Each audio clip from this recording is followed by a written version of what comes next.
Good morning all of you. चलते हैं हमारे क्लास की ओर। तो हमने जो लास्ट क्लास थी उसमें समावेशी शिक्षा के बारे में पढ़ा था। लास्ट क्लास में समावेशी शिक्षा है जो उसके बारे में पढ़ा था, और आज हम डिस्कशन करेंगे उन क्वेश्चंस के बारे में।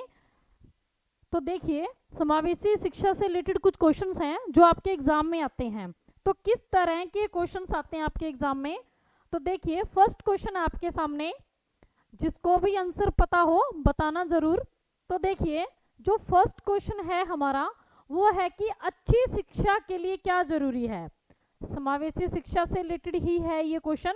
तो क्या पूछा गया आपसे कि अच्छी शिक्षा के लिए क्या जरूरी है? तो सबसे पहला देखिए, ब्लैक बोर्ड आकर्षक होना चाहिए। अगर आप बच्चों को अच्छी शिक्षा देना चाहते हो तो इनमें से कौन सी चीज है वो आपके लिए जरूरी होगी? तो सबसे पहला आपको दिया गया है कि ब्लैक बोर्ड आकर्षक होना चाहिए, कि ब्लैक बोर्ड है वो अच्छा होना चाहिए। दूसरा है समुचित कुर्सियां होनी चाहिए, समुचित कुर्सियां होनी चाहिए, कि कुर्सियां भी अच्छी होनी चाहिए, बढ़िया होनी चाहिए। उसके बाद नवीन शिक्षण विधियां, नई शिक्षण विधियां होनी चाहिए पढ़ाने के लिए, या स्कूल में चपरासी का होना जरूरी है। तो इन चारों में से बताइए एक अच्छी शिक्षा के लिए कौन सी चीज जरूरी है? तो सभी बच्चों के लगभग सी आंसर आने शुरू हो चुके हैं। ध्यान से पढ़िए ऑप्शंस को और फिर बताइए क्या आंसर आएगा। तो जल्दी से बताइए क्या आंसर आ जाएगा इसका। अच्छी शिक्षा के लिए आपसे पूछा गया है कि किस चीज का होना जरूरी है। सभी के ही सी आंसर आ रहे हैं, एक बार ध्यान से देख लीजिए। क्या सी ही आएगा, इसके अलावा नहीं आएगा कोई?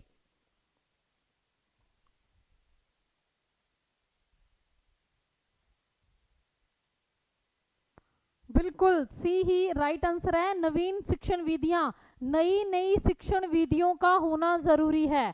अगर आप इजी तरीके से पढ़ाओगे तभी बच्चा समझेगा, नई नई विधियों से पढ़ाओगे तो बच्चा सीखेगा। वही पुरानी विधियां चलती रहेंगी तो बच्चा इतना नहीं सीख पाएगा। तो ब्लैक बोर्ड का अच्छा होना, कुर्सियों का होना, चपरासी का होना, इन चीजों का कोई महत्व नहीं है। महत्व किसका है?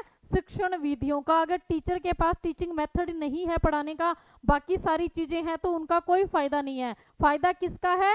शिक्षण विधियों का। तो आप सभी का जो सी आंसर है वो बिल्कुल ठीक है। तो आपका बिल्कुल राइट है ये आंसर। चलते हैं हमारे नेक्स्ट क्वेश्चन की ओर। तो देखिए, समावेशी शिक्षा के प्रवर्तक कौन है? समावेशी जो शिक्षा है उसको लागू करने वाले हैं वो कौन है? क्या बर्ट ने लागू किया था, इटार्ड ने किया था, किक ने किया था, या थॉमसन ने? तो आपके सामने चार मनोवैज्ञानिकों के नाम हैं। तो आप बताइए इनमें से कौन सा राइट आंसर है? जो समावेशी शिक्षा है उसके जो प्रवर्तक हैं वो कौन है? तो बताइए जल्दी से, जिसको पता है समावेशी शिक्षा के प्रवर्तक के बारे में। तो कौन आ जाएंगे प्रवर्तक इसके? बर्ट आएंगे, इटार्ड आएंगे, किक आएंगे, या थॉमसन आएंगे? समावेशी शिक्षा के प्रवर्तक। आंसर नहीं पहुंचा अभी तक किसी का भी? कोई बात नहीं, आपको जैसे भी पता है बताइए।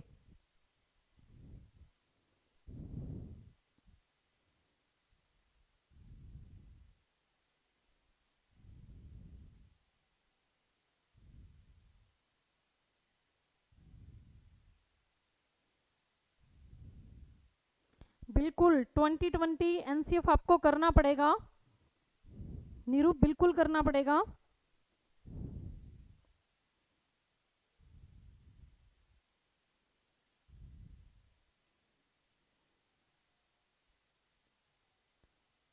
चलो कोई बात नहीं, नहीं पता तो देखिए, इटार्ड, इटार्ड है समावेशी शिक्षा के प्रवर्तक।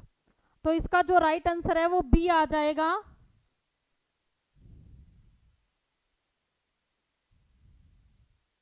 तो बताइए जल्दी से, इटार्ड, इसका जो राइट आंसर है वो है, आप लोगों ने ए दिया है तो ए नहीं आएगा, क्या आ जाएगा? बी आ जाएगा। इटार्ड इसका राइट आंसर आ जाएगा। तो सभी अपनी कॉपी में इसको नोट कर लीजिए। समावेशी शिक्षा के प्रवर्तक के बारे में अगर आपसे पूछा जाए तो आपने क्या बताना है? इटार्ड बताना है। तो सेकंड आंसर इसका राइट आंसर है। चलते हैं हमारे नेक्स्ट क्वेश्चन की ओर। तो नेक्स्ट देखिए, समावेशी शिक्षा। चलो समावेशी शिक्षा की बात करते हैं। तो आपको चार ऑप्शंस दिए गए हैं, ध्यान से पढ़ना है कि समावेशी जो शिक्षा है वो क्या करती है, कक्षा में विविधता का उत्सव मनाती है। जो समावेशी शिक्षा है, सबसे पहले आपको पता होना चाहिए समावेशी शिक्षा क्या होती है। लास्ट क्लास में हमने पढ़ा था इसके बारे में, सभी को याद होगा, तो उसी के हिसाब से आपने आंसर देना है। क्या समावेशी शिक्षा है वो कक्षा में विविधता का उत्सव मनाती है। नंबर 2, दाखिले संबंधी कठोर प्रक्रियाओं को बढ़ावा देती है। दाखिले संबंधी कठोर प्रक्रियाओं को बढ़ावा देती है। तथ्यों की शिक्षा से संबंधित है, तथ्यों की शिक्षा से संबंधित है, या हाशिए पर स्थित वर्गों से शिक्षकों को सम्मिलित करने से संबंधित है। तो बताइए क्या इसका राइट आंसर आ जाएगा। समावेशी शिक्षा क्या करती है, क्या वो कक्षा में विविधता का उत्सव मनाती है, या दाखिले संबंधी कठोर प्रक्रियाओं को बढ़ावा देती है, या फिर तथ्यों की शिक्षा से संबंधित है, या फिर हाशिए पर स्थित वर्गों से शिक्षकों को सम्मिलित करने से संबंधित है। तो बताइए आपके अकॉर्डिंग इसका राइट आंसर क्या होगा। समावेशी शिक्षा क्या करती है, बिल्कुल इजी सा क्वेश्चन है ये, और अगर जिसको समावेशी शिक्षा के बारे में पता है वो बता भी सकता है कि इसका आंसर क्या होगा। आपने किसी और ऑप्शन पे जाना ही नहीं है, आपने सिर्फ स्टेटमेंट को देखना है। स्टेटमेंट को देख के आपने देखना है कि कौन सी स्टेटमेंट उसके साथ मैच हो रही है, बस वही राइट आंसर है इसका। तो ध्यान से देखिए और बताइए क्या होगी हमारी समावेशी शिक्षा। सी आंसर आया है, तथ्यों की शिक्षा से संबंधित है। नहीं जी, तथ्यों से संबंधित नहीं है ये। इसके अलावा बताइए, इसके अलावा बताइए आपके अकॉर्डिंग क्या आंसर रहेगा इसका समावेशी शिक्षा का।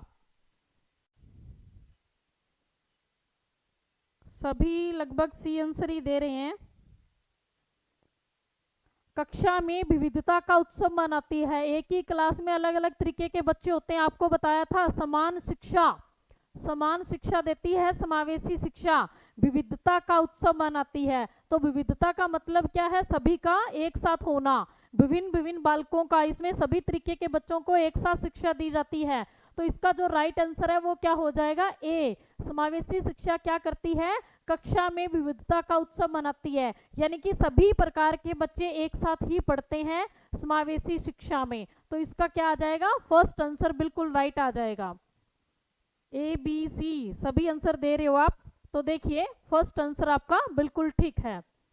उसके बाद देखिए समावेशी शिक्षा का महत्व है। अब महत्व की बात है तो समावेशी शिक्षा के महत्व में बताइए क्या करती है ये। नंबर 1 है छात्रों में सहनशीलता के गुणों का विकास। क्या समावेशी शिक्षा है वो बच्चों में सहनशीलता के गुणों का विकास करती है। नंबर 2, दूसरों के व्यक्तित्व के सम्मान की भावना का विकास करती है। क्या दूसरों के व्यक्तित्व के सम्मान की भावना का विकास करती है ये, या मानव संसाधन का सही निर्माण करती है, या फिर उपरोक्त सभी करती है। तो बताइए समावेशी शिक्षा के बारे में इनमें से कौन सी बात सही है। क्या ये बच्चों में सहनशीलता के गुणों का विकास करेगी, या फिर दूसरों के व्यक्तित्व का सम्मान करेगी, या मानव संसाधन का सही निर्माण, या उपरोक्त सभी। तो बताइए आपके अकॉर्डिंग क्या आंसर आएगा। समावेशी शिक्षा का महत्व इनमें से क्या है।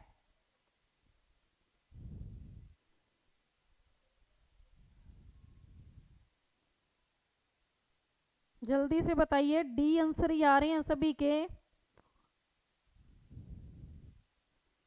ध्यान से पढ़ लीजिए ऑप्शंस को, फिर बताइए क्या आंसर आएगा।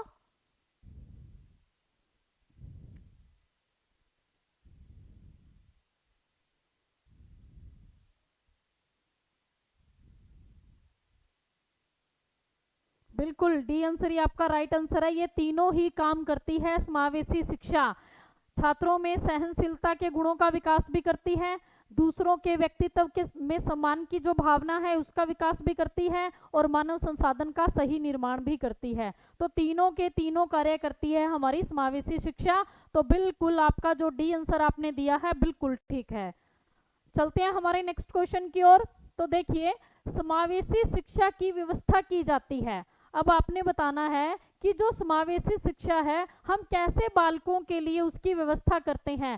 सामान्य बालकों के लिए, क्या ये जो शिक्षा है वो सिर्फ सामान्य बालकों के लिए है, या फिर विशिष्ट बालकों के लिए। सामान्य और विशिष्ट मैं आपको करवा चुकी हूँ ये टॉपिक, कि सामान्य कौन से होते हैं, विशिष्ट कौन से होते हैं। तो आप बताइए जो समावेशी शिक्षा है वो कैसे बालकों के लिए उसकी हम व्यवस्था करते हैं, क्या सामान्य बालकों के लिए करते हैं, क्या विशिष्ट, या दोनों, या कोई नहीं। तो बताइए इन चारों में से क्या आ जाएगा, बताइए जल्दी से क्या आंसर आएगा इसका। सी आंसर शुरू हो चुके हैं आने।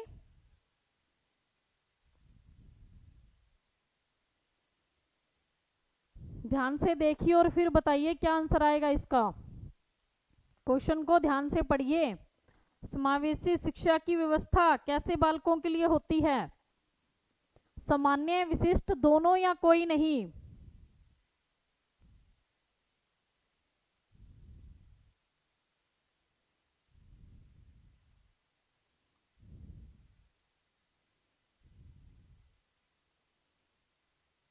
तो लगभग सभी का सी है, बिल्कुल सी ही आएगा। समावेशी शिक्षा किसके लिए, सभी के लिए है। तो सभी में आपके सामान्य भी आ जाएंगे, विशिष्ट भी आ जाएंगे। तो दोनों तरीके के बच्चों के लिए ही समावेशी शिक्षा की व्यवस्था की जाती है। तो आपका सी आंसर है वो बिल्कुल राइट आंसर है। चलते हैं हमारे नेक्स्ट क्वेश्चन की ओर। तो देखिए नेक्स्ट क्वेश्चन है समावेशी शिक्षा की चुनौती नहीं है। अब देखिए समावेशी शिक्षा के लिए क्या चुनौती नहीं है, बताइए। परिवर्तन का विरोध, क्या ये परिवर्तन का विरोध करती है, पर्याप्त बजट, या फिर अधिगम सामग्री की कमी, या लचीला अधिगम वातावरण। तो बताइए आपके अकॉर्डिंग आपसे क्वेश्चन क्या पूछा गया। सबसे पहले ये देखिए आपसे पूछा गया कि समावेशी शिक्षा की चुनौती नहीं है, चुनौती है नहीं पूछा, चुनौती नहीं है पूछा गया है। तो सबसे पहला है क्या ये परिवर्तन का विरोध, या फिर पर्याप्त बजट का होना, या अधिगम सामग्री की कमी होना समावेशी शिक्षा के लिए चुनौती है, या लचीला अधिगम वातावरण होना चुनौती है। तो इनमें से कौन सी चीज है जो समावेशी शिक्षा के लिए मुश्किल है। तो बताइए क्या परिवर्तन का विरोध करना मुश्किल है इसके लिए, पर्याप्त बजट का होना मुश्किल है, या अधिगम सामग्री की कमी होना, या फिर लचीला अधिगम वातावरण। तो बताइए कौन सी चुनौती नहीं है। अब आपसे नहीं पूछी गई है। और जब हमने ये क्वेश्चन किया था समावेशी शिक्षा के बारे में, जो टॉपिक मैंने आपको करवाया था, तब आपको मैंने जो इसका आंसर है उसके बारे में भी बताया था। तो एक बार नजर डालिए उस टॉपिक पे और देखिए इसका आंसर क्या होगा। चुनौती नहीं है ये पूछा गया है, तो कौन सी चुनौती नहीं हो सकती वो बताइए। बी आंसर दे रहे हैं। देखिए समावेशी शिक्षा में बजट की कोई बात ही नहीं हुई, बजट की जब कोई बात ही नहीं हुई तो फिर आप लोग आंसर कैसे दे सकते हो ये। इसके अलावा बताइए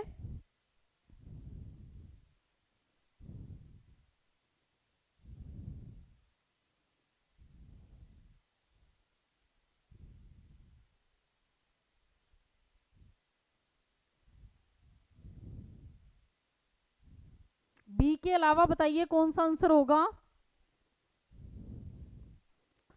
बी के अलावा कौन सा आंसर हो सकता है देखिए।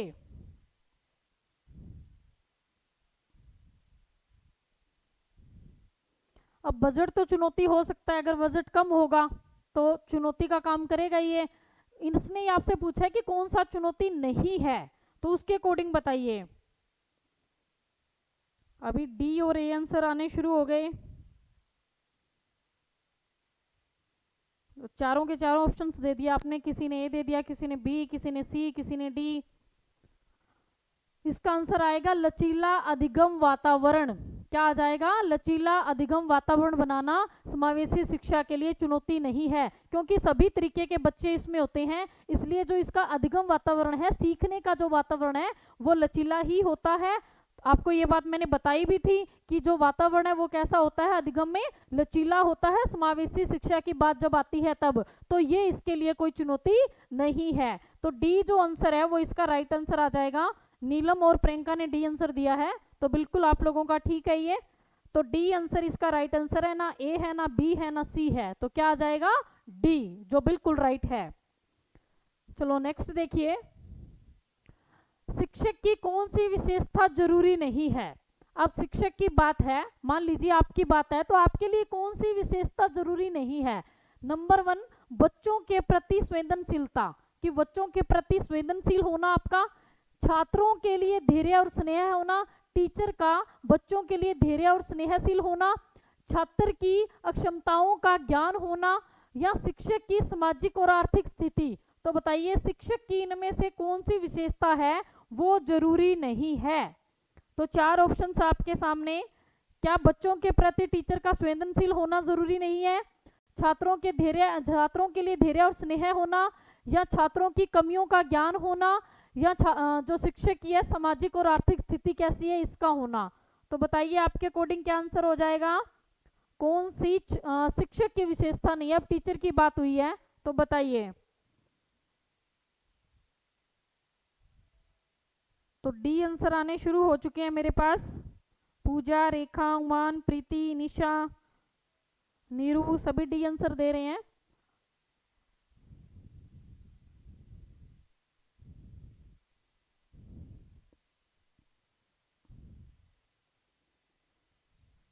बताइए बाकी भी बताइए क्या आंसर आ जाएगा।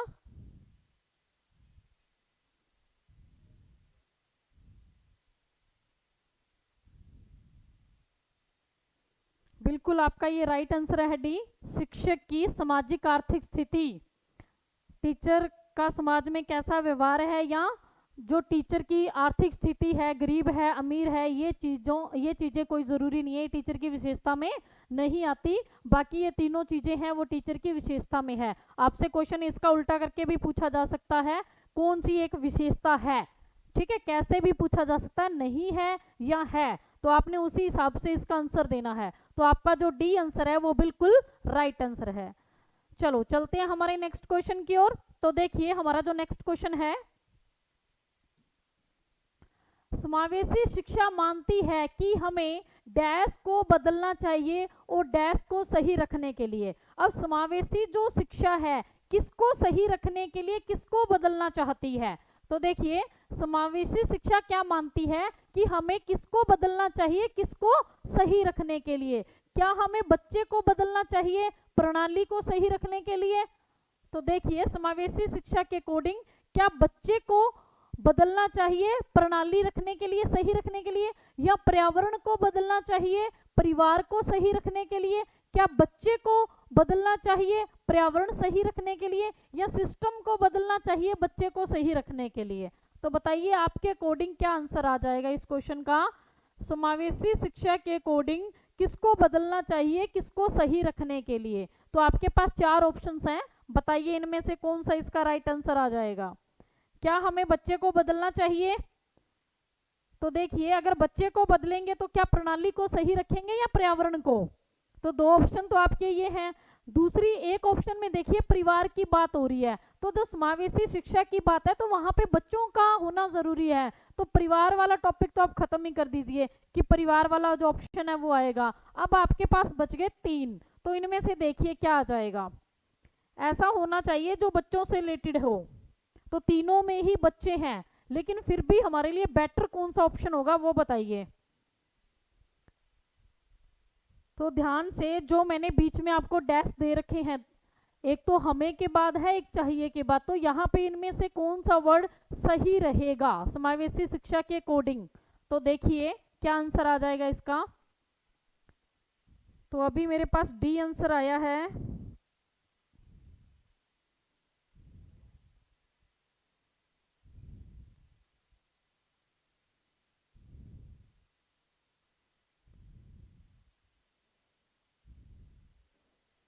बिल्कुल आपका डी आंसर बिल्कुल ठीक है।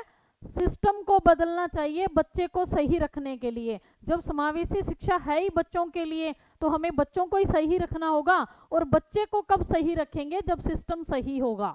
ठीक है, तो आपका बिल्कुल सही है, बिल्कुल पूजा, सिस्टम और बच्चे, बिल्कुल आपका ठीक है आंसर ये। तो डी आंसर आपका है जो वो राइट आंसर आ जाएगा। काफी सारे बच्चों ने सही आंसर दिया है ये, तो बिल्कुल ठीक है आपका ये आंसर डी आंसर। नेक्स्ट देखिए, संविधान के किस अनुच्छेद में शिक्षा को मौलिक अधिकार माना गया है। तो देखिए आपसे पूछा गया है कि संविधान के किस अनुच्छेद में, किस आर्टिकल में शिक्षा को मौलिक अधिकार माना गया है। शिक्षा ग्रहण करना क्या है हमारा मौलिक अधिकार है। तो कौन सा अनुच्छेद ये बताता है कि शिक्षा ग्रहण करना बच्चे का मौलिक अधिकार है। क्या 21A बताता है, क्या 21B बताता है, या 26A बताता है या 31A बताता है? आप लोगों ने आर्टिकल्स के बारे में पढ़ा होगा। तो शिक्षा का जो हमारा जो अनुच्छेद है वो कौन सा है जो शिक्षा ग्रहण करना हमारा मौलिक अधिकार बताता है? तो बताइए कौन सा आंसर आ जाएगा इसमें? संविधान के किस अनुच्छेद में शिक्षा को मौलिक अधिकार माना गया है? 21A, 21B, 26A, 31A। तो बताइए क्या आ जाएगा? नीरू, प्रीति, उमान ए। बाकी भी बताइए क्या आंसर आ जाएगा?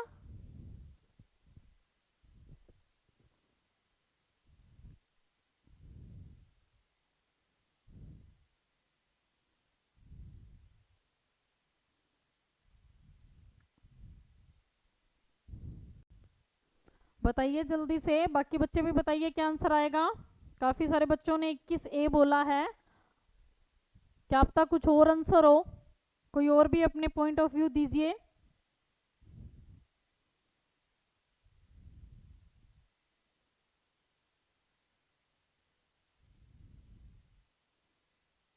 सभी ए आंसर ही दे रहे हैं इसका, बिल्कुल ए आंसर ही है।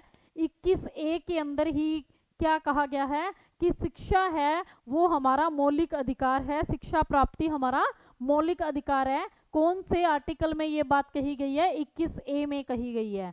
तो लगभग सभी बच्चों का ठीक है, ये 21A ही इसका राइट आंसर आ जाएगा। नेक्स्ट देखिए, हस्तशिल्प शिक्षा दी जाती है।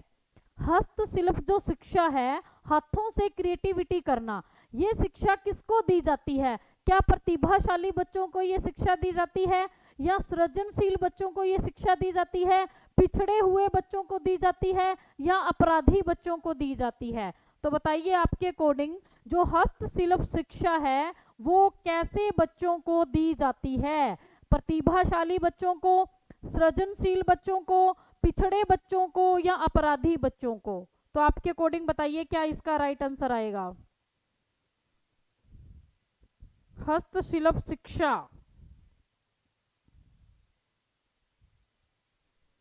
ए आंसर शुरू हो चुके हैं लगभग सभी बच्चों के।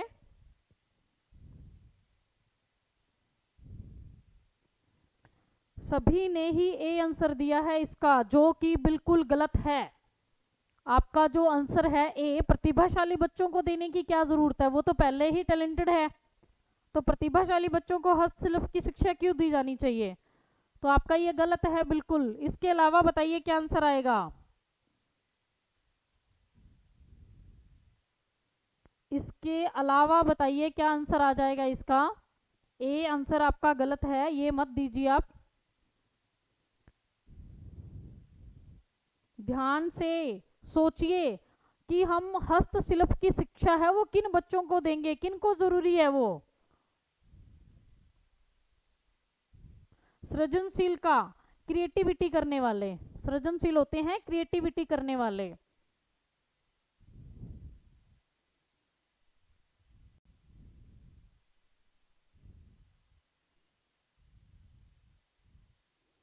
जो बी आंसर दे रहे हैं सृजनशील बच्चे तो पहले से ही क्रिएटिविटी कर रहे हैं, तो उनको भी जरूरत नहीं है। तो जरूरत कैसे बच्चों को है? पिछड़े बच्चों को जरूरत है। हस्तशिल्प की जो शिक्षा है वो कैसे बच्चों को दी जानी चाहिए? पिछड़े हुए बच्चों को। तो पिछड़े हुए बच्चों को दी जानी चाहिए हस्तशिल्प शिक्षा। तो इसका जो सी आंसर है वो बिल्कुल ठीक आएगा, बी नहीं आएगा। तो क्रिएटिविटी तो वो पहले से कर रहे हैं, तो उनको शिक्षा देने की क्या जरूरत है? हाथों से ही तो क्रिएटिविटी कर रहे हैं ना वो। तो बी आंसर नहीं बल्कि सी आंसर इसका राइट आंसर आ जाएगा, बिल्कुल सी आंसर।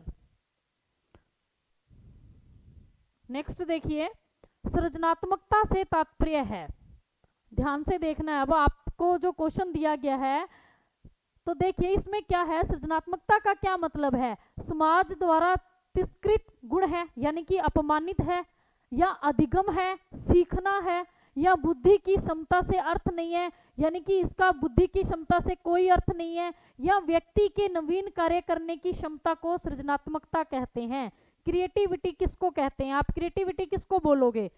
ऐसी चीज को बोलोगे जो समाज द्वारा अपमानित है, ठीक है, तो बताइए किसको बोलोगे? या फिर सीखने को क्रिएटिविटी बोलोगे, या फिर बुद्धि की क्षमता से कोई अर्थ नहीं है, आपकी बुद्धि से इसका कोई लेना देना नहीं है, या व्यक्ति के नवीन कार्य करने की क्षमता है, या क्रिएटिविटी हम उसको बोलेंगे जो व्यक्ति है नए कार्य करता है।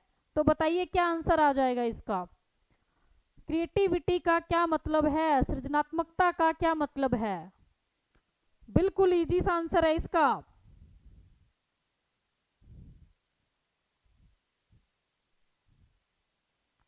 डी आंसर दे रहे हैं सभी।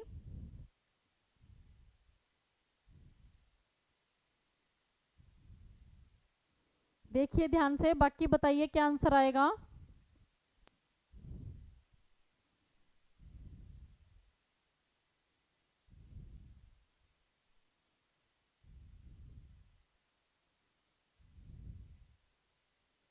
व्यक्ति के नवीन कार्य करने की क्षमता, बिल्कुल यही आंसर है आपका। जब कोई व्यक्ति कोई नया कार्य करता है तो उसे हम बोलते हैं ना कि इसने क्रिएटिविटी की है। तो क्रिएटिविटी का मतलब ही क्या है कि नवीन कार्य करने की जो क्षमता होती है उसी को ही कहा जाता है। तो आप लोगों का सभी का ही ये आंसर है वो बिल्कुल ठीक है, डी आंसर बिल्कुल ठीक हो जाएगा। नेक्स्ट देखिए, शिक्षा का अधिकार अधिनियम कब पेश किया गया था? शिक्षा का अधिकार अधिनियम है वो कब पेश किया गया था? क्या 2006 में पेश किया गया था, 2007 में, 2008 में, या 2009 में? तो बताइए, आपके सामने चार ऑप्शंस हैं। शिक्षा का अधिकार अधिनियम कब पेश किया गया था? तो चार ऑप्शंस हैं, जल्दी से बताइए क्या इसका राइट आंसर आ जाएगा।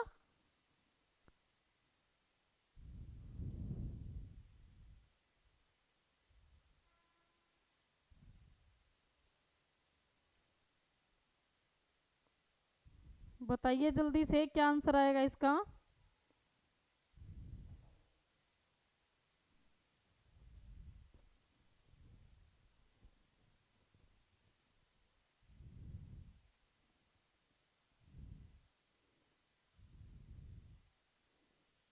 दो 2009 सभी आंसर दे रहे हैं, 2009। बिल्कुल 2009 ही आपका राइट आंसर है। शिक्षा का अधिकार अधिनियम है वो 2009 में पेश किया गया था। तो बिल्कुल ठीक है, आपका ये आंसर 2009 ही आ जाएगा। चलो देखते हैं हमारा नेक्स्ट क्वेश्चन। एक कक्षा में छात्रों की संख्या कम होनी चाहिए। एक कक्षा है, आपको पता होगा 20:1 का जो रेशो होता है वो रखा जाता है छात्रों में, ठीक है। तो छात्रों की जो संख्या है वो कम होनी चाहिए। 20:1 का मतलब 20 बच्चे और एक टीचर। तो ये जो संख्या है ये 20 होनी क्यों चाहिए? अधिक फीस प्राप्त करने हेतु कि ये 20 बच्चे हैं, इनसे हम कुछ भी वादे करके इनसे फीस ज्यादा ले लें, या भीड़ कम करने हेतु कि क्लास में भीड़ कम हो इसलिए, या व्यक्तिगत ध्यान हेतु, या उपरोक्त सभी? तीनों कारण हैं छात्रों की संख्या कम होने के। तो बताइए कौन सा आंसर राइट आंसर है इसका कि एक क्लास में छात्रों की संख्या वो कम कर दी गई है। तो क्यों कम की है? अधिक फीस लेने के लिए कम की है, भीड़ को कम करने के लिए, व्यक्तिगत ध्यान के लिए, या उपरोक्त सभी के लिए? तो बताइए आपके अकॉर्डिंग क्या आंसर आ जाएगा, क्या कारण है इसका? तो बताइए जल्दी से।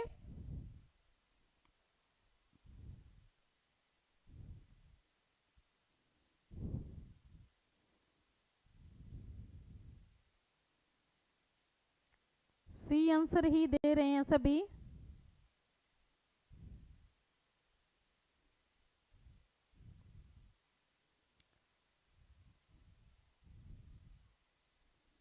रेखा ने दिया है डी, बाकी सभी ने सी।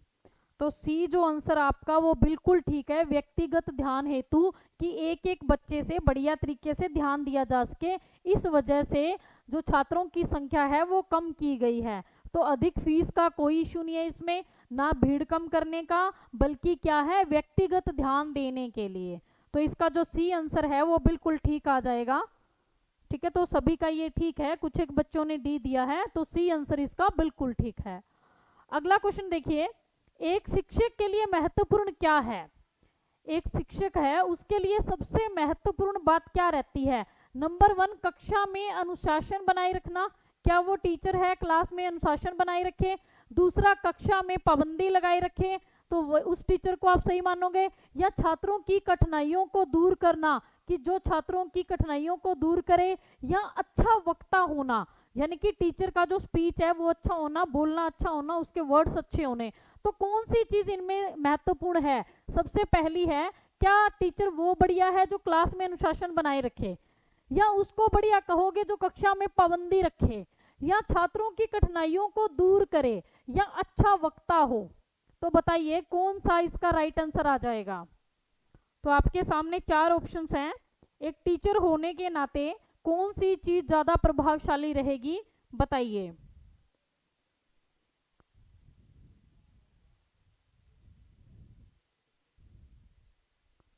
सी आंसर दे रहे हैं सभी, तो बिल्कुल आपका सी जो आंसर है वो बिल्कुल ठीक है।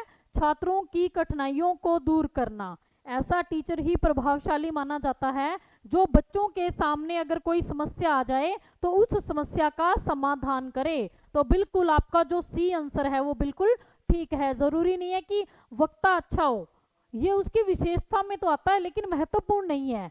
टीचर के लिए अच्छा वक्ता होना जरूरी है लेकिन महत्वपूर्ण नहीं है। महत्वपूर्ण क्या है?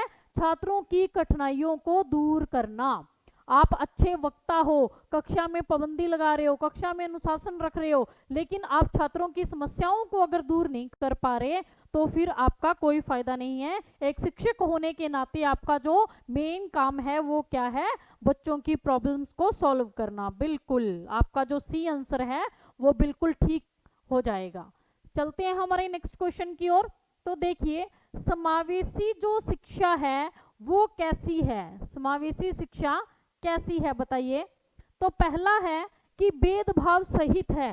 क्या समावेशी शिक्षा में भेदभाव किया जाता है? या भेदभाव रहित है, यानी कि भेदभाव नहीं किया जाता, या उपरोक्त दोनों है, या सभी है? तो बताइए कौन सा राइट आंसर हो जाएगा कि जो समावेशी शिक्षा है वो कैसी है? भेदभाव सहित है, भेदभाव रहित है, दोनों है, या कोई नहीं है? तो बताइए कैसी है आपकी समावेशी शिक्षा?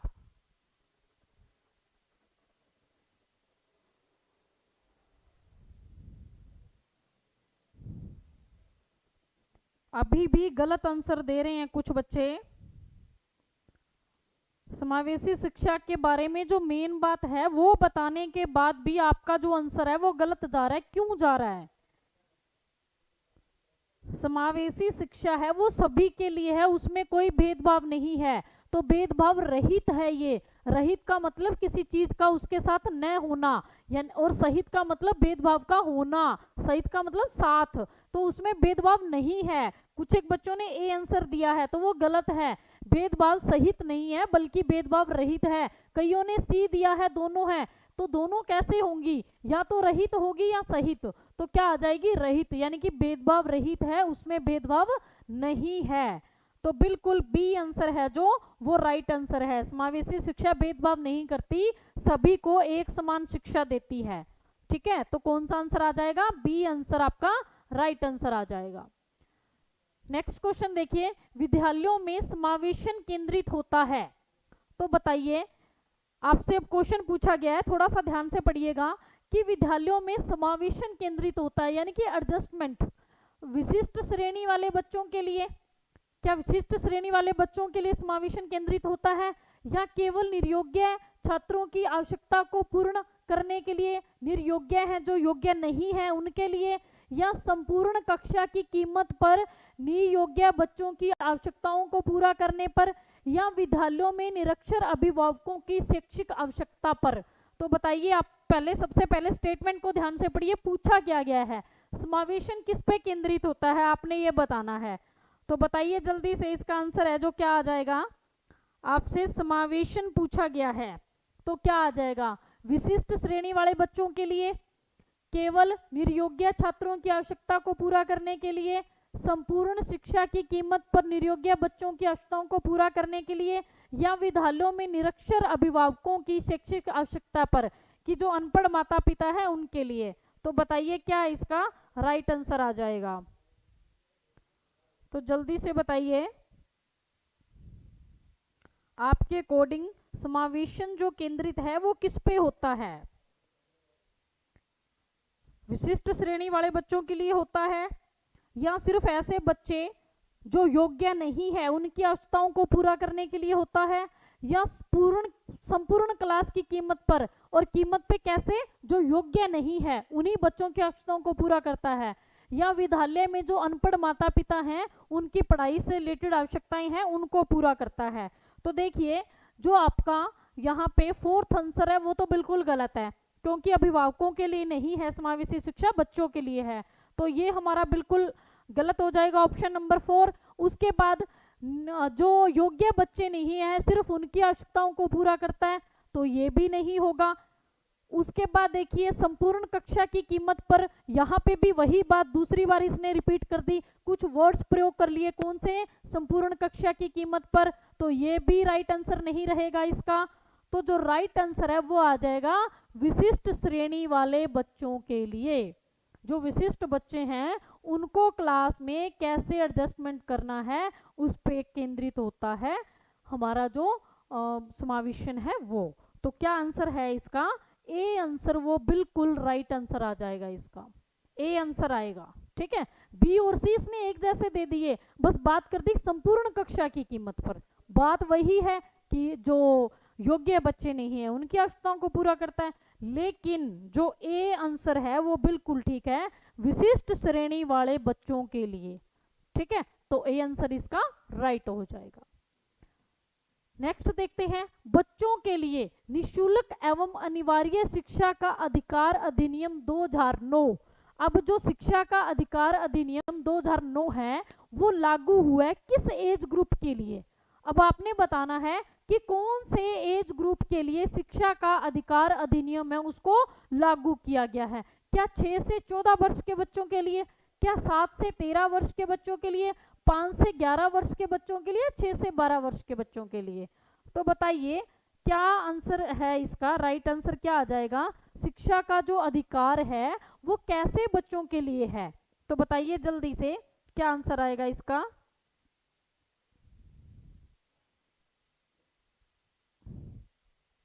तो अभी मेरे पास आंसर आया है 6 से 14, बिल्कुल 6 से 14 जो वर्ष के बच्चे हैं उनके लिए शिक्षा अधिकार अधिनियम लागू किया गया था 2009, जिसमें उन बच्चों को शिक्षा है वो कैसी निःशुल्क दी जाती है, और अनिवार्य जो जरूरी है उनके लिए वो शिक्षा, और बिल्कुल फ्री शिक्षा दी जाती है। तो कौन सी एज ग्रुप के लिए, 6 से 14 वर्ष के बच्चों के लिए। तो इसका जो राइट आंसर है ए वो बिल्कुल राइट आंसर आ जाएगा। तो देखिए नेक्स्ट है हमारा, नहीं ये क्वेश्चन हम कर चुके हैं। तो आज की क्लास में हमारे इतने क्वेश्चंस थे जो हमने किए, जो सारे क्वेश्चंस हैं हमारे समावेशी शिक्षा से रिलेटेड थे। तो किस तरीके से समावेशी शिक्षा से आपसे क्वेश्चन पूछे जाते हैं वैसा फॉर्मेट हमने कर लिया है। तो कल हम हमारी क्लास में एक नेक्स्ट टॉपिक शुरू करेंगे। तो उसके बाद उसके जो क्वेश्चंस हैं देखो हमने बहुत सारे कर लिए हैं, बहुत सारे क्वेश्चंस हैं वो आपके होते जा रहे हैं। होप है कि सभी वो क्वेश्चन है कॉपी पे राइट कर रहे होंगे।